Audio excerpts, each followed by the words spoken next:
এই যে এটা পোলট্রি মুরগি আর ইলিশ মাছ দুটা বড় আছে। আর আনছি হলো পুঁই শাক।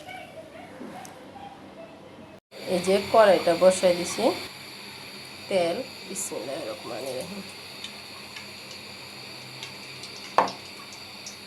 এই যে এখানে রসুন, পেঁয়াজ আর শুকনো মরিচ একসাথে বাইটা নিচ্ছি। সবগুলো দেবো না, যতটুকু লাগবে অতটুকু দেবো।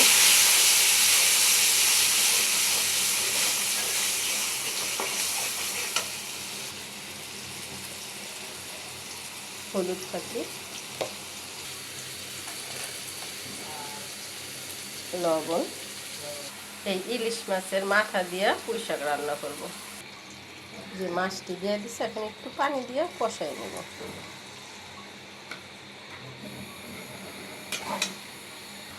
পুঁই শাকের ডাঁটাটি আর আলুটা আমি দিয়ে দেব, মাছের সাথে কষাই নেব। আর শাকটার লগে দিলে কি হয়, শাকটা লাল হয়ে যায়। আগে ডাঁটা আর আলুটা মাছের সাথে একটু কষাই নেব। বাটা মশলা তো কালারটা খুব সুন্দর হয়েছে।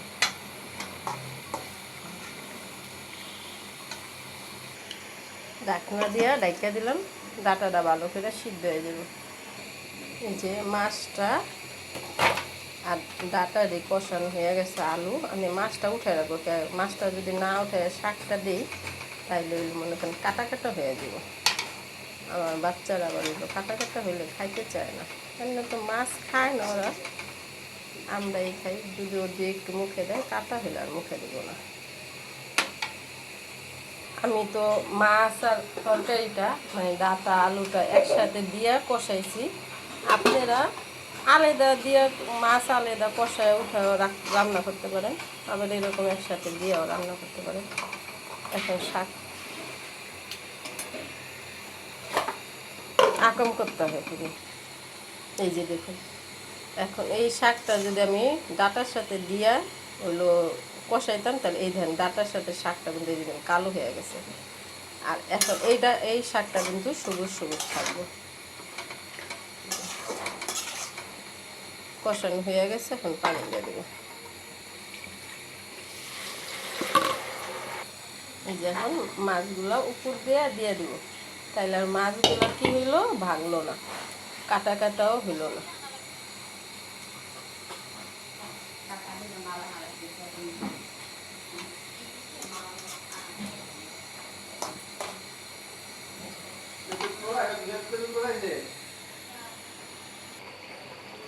এই যে পুঁই শাক দিয়া ইলিশ মাছের মাথা মুথা দিয়ে তরকারিটা হয়ে গেছে। দেখুন, এই যে ইলিশ মাছ ভাজা শুধু খাইব।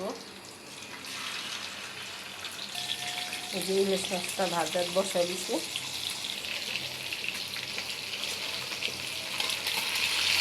একদম ভাজা খাইলে কি কড়া ভাজা দিয়ে ভাজতে হয়।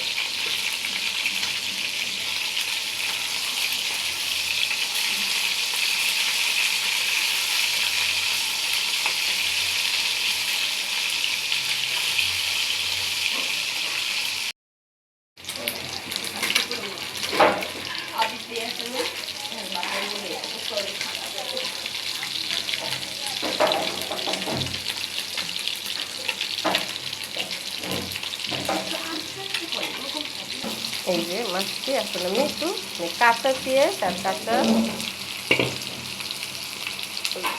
মরিচ দিলাম, এটা একটু তেলের সাথে ভাজা দিয়ে নেব।